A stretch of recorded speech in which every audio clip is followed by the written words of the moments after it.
Hello everyone, my name's Amy and on behalf of AWEC, welcome to today's EMI TA training session. Today we're going to be looking at theme 3, how to visualize our understanding. Are you ready? Let's go!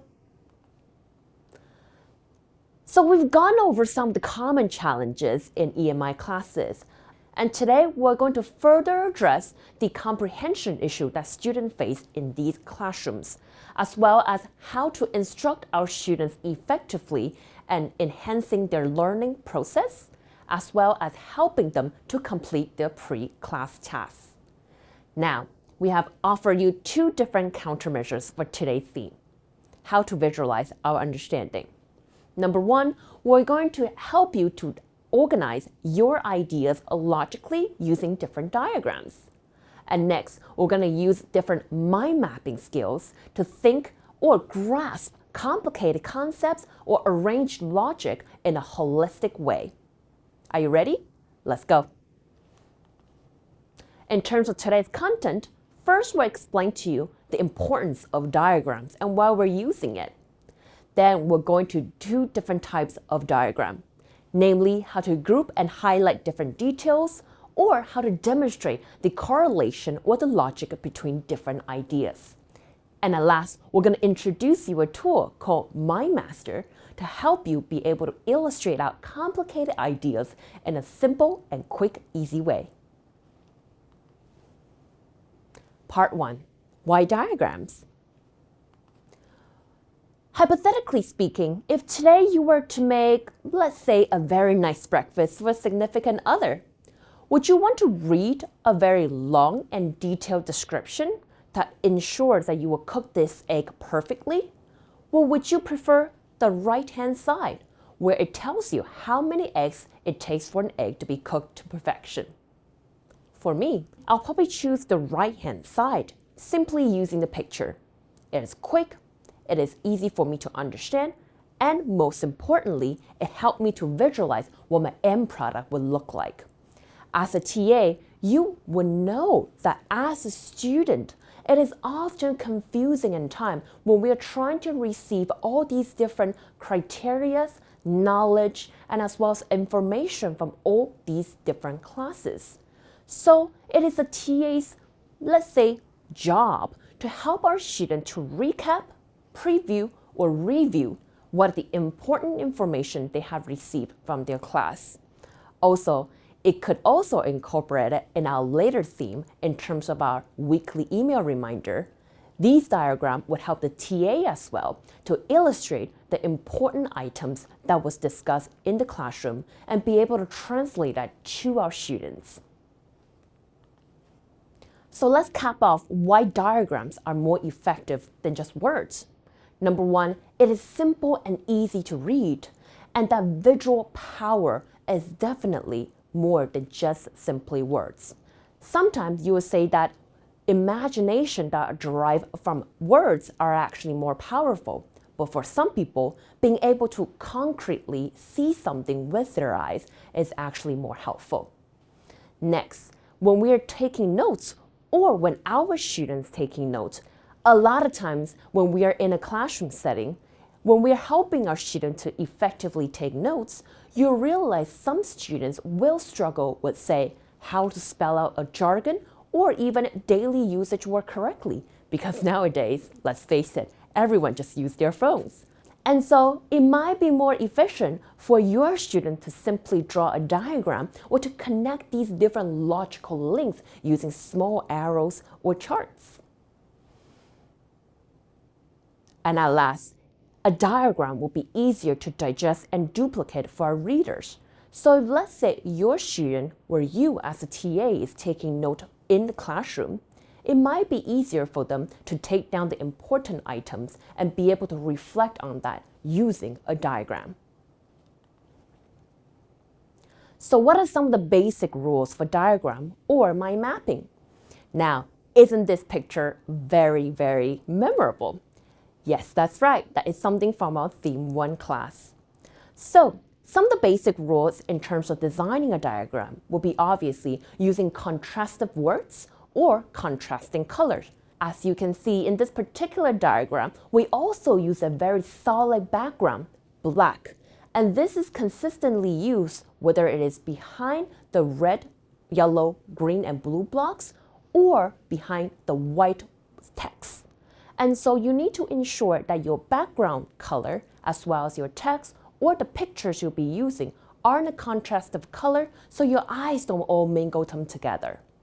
And then you need to also be aware of a consistent format in terms of the same font and use different hierarchy of font sizes to ensure you're illustrating and demonstrating their degrees of importance individually. Part 2. Let's go into how are we going to organize our ideas when we are grouping or highlighting different details. The first example we're going to give in terms of highlighting concept is defining the term CSR, Corporate Social Responsibility. Now on the screen, you can see a very short description of CSR. We can see that this is a proper paragraph with topic sentence, supporting details. And there are some keywords that are repeated in this paragraph. If you were to comprehend it, sure, it is quite simple to grasp. However, if we were going to take notes on it, how could you make it effective by using a diagram? Perhaps with this CSR, you can use a Venn diagram. At the very center, you have the word corporate social responsibility. And then on the outer layer, within the circles, you will have the 3 different subtopics, as well as outlining the 3 different subtitles. In between, in the empty slots where the circle overlaps, perhaps if your reading were longer, more complicated, that's when you can note down important supporting details that you wish to remain within your Venn diagram for your future references. Isn't that simple, easy, and efficient to read? Then we have example 2, where we're going to be grouping detailed information. Let's take Introduction to Samuel Tyler Coleridge, for example. So I want you to first look at this particular diagram. Spend about 10 seconds on it. Based on the words you see, the way it is presented and organized, what do you propose this diagram is supposed to be talking about? 10 seconds, let's go.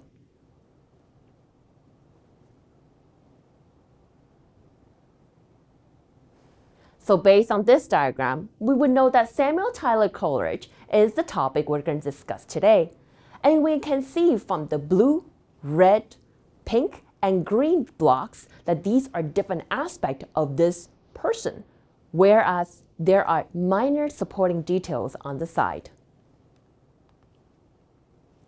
This was actually where we derived the information from to form the mind map before. So basically, we have 4 different subheadings of Samuel Tyler Coleridge. And we can see that who is this person? What did he do? What was he known for? So this was actually a note that was taken by a student in the classroom. Now, based on your experience and what you just witnessed as a TA, which one do you suppose your student will remember better? Would it be this note-taking? Or would it be the diagram that we just saw? Now, besides the regular mind mapping we just saw, you can also try the vertical grouping method.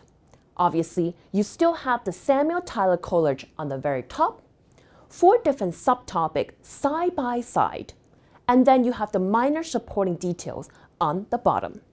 In this way, it's for you to visualize different ways of organizing information. Remember, there's no right way to organize your chart, your flow of logic, or construct a diagram, but rather, what do you think is the most suitable for your student as well as your style of teaching, and which method will suit the teaching objective the best? Now, let's go into another example. We're going to try to classify ideas into groups so they're similar ideas. We're going to be talking about the 6 thinking hat model. So when we're talking about classifying similar ideas, it's like saying the siblings coming from the same mother.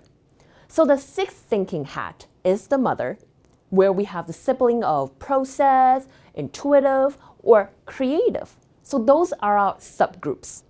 Under these subgroups, then we have its member, which is our supporting details on the side, illustrating that they are actually all of the same category. However, they are of different classification and hence different supporting details. Another great way to organize complicated ideas and organize your information in a readable way. Now, moving on to part 3, when we are establishing correlation or different logical links between different concepts. So moving on to example 4, we'll be comparing categories. Now, isn't this title familiar? We are going to be talking about the DISC model and the 4 personality types. So in DISC model, if you remember, there are 4 different personality types, namely dominance, influence, steadiness, as well as compliance. As you can see on the screen, we have 1 to 2 sentences describing this particular personality trait. But we also can observe that it's simply too many words. Were you able to remember all these just by 1 glance or even 2 glances? And so we must shorten it and reorganize it into a readable way and a memorable way. Now, what I'm going to introduce to you is called the Cartesian coordinate diagram. Looks a little bit complicated, but in fact, it is very effective. When you're organizing these type of information, first, you need to form sort of like a compass system. So there's the x-axis and the y-axis.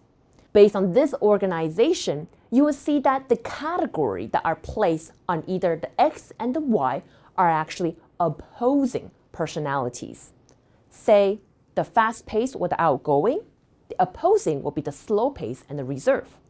The task-oriented will be placed adjacent to the result-oriented. Using this particular diagram, we were able to place each of the smaller personality traits or the adjective onto the different quadrants. Now, using these different quadrants, we are able to know that although each person would have a dominant trait, because they belong closer or further to a particular trait, they're more likely be dominantly of that personality, but they will still have that minor other personality.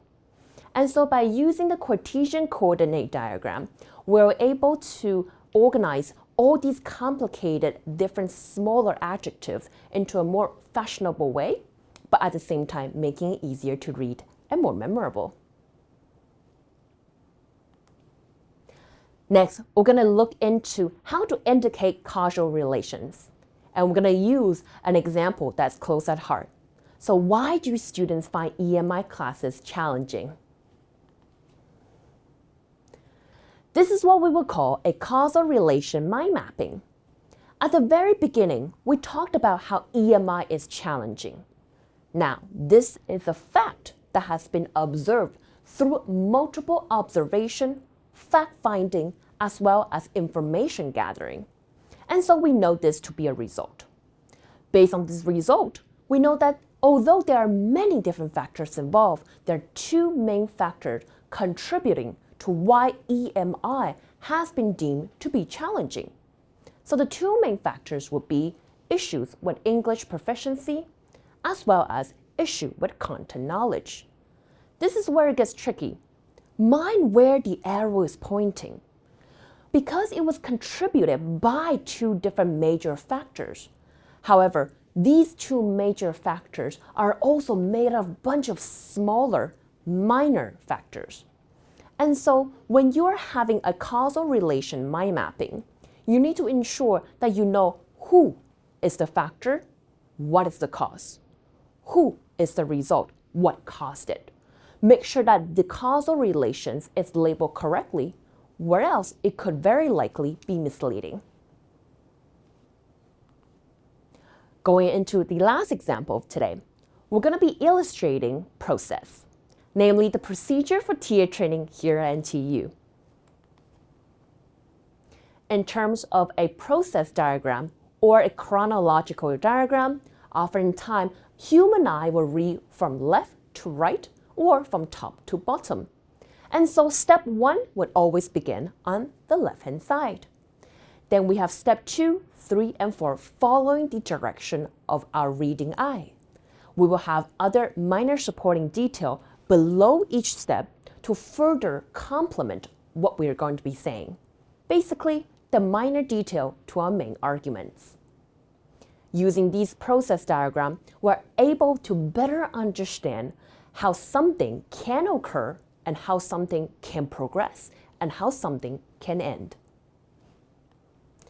Moving on to part 4, I'm going to briefly go over how to use MindMaster to better help you organize, design, and create your own diagram as a TA to better help your student to organize their idea or be able to deliver information in an efficient and readable manner.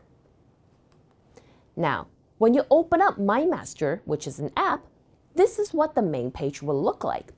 As you can see in the red box, you are able to create your own new diagrams, or you can choose to keep on working your existing one. Isn't the one right below the red box quite familiar? That was the Samuel Tyler Coleridge diagram that we just discussed. Once you clicked into making a new diagram, this is what you will see. Now, you already have a prototype. Whenever you wish to create a new diagram, MindMaster would automatically set up mind map as its default diagram. So, when you are designing your own, whenever you click on Add a Branch, it will automatically generate a new point to your diagram. Now, what is great about MindMaster is that when you are adding or editing, it would automatically move the spaces for you. So no more moving around to make sure that they lined up as you do in PowerPoint. It would do that automatically for you. Furthermore, if you don't like the way the system is automatically readjusting the spacing or the placements, you can also manually move these different branches. Isn't that fun? Next, like I said, Mind Map is the default setting that MindMaster will use to organize your diagram. When you click on the blue icon, the ...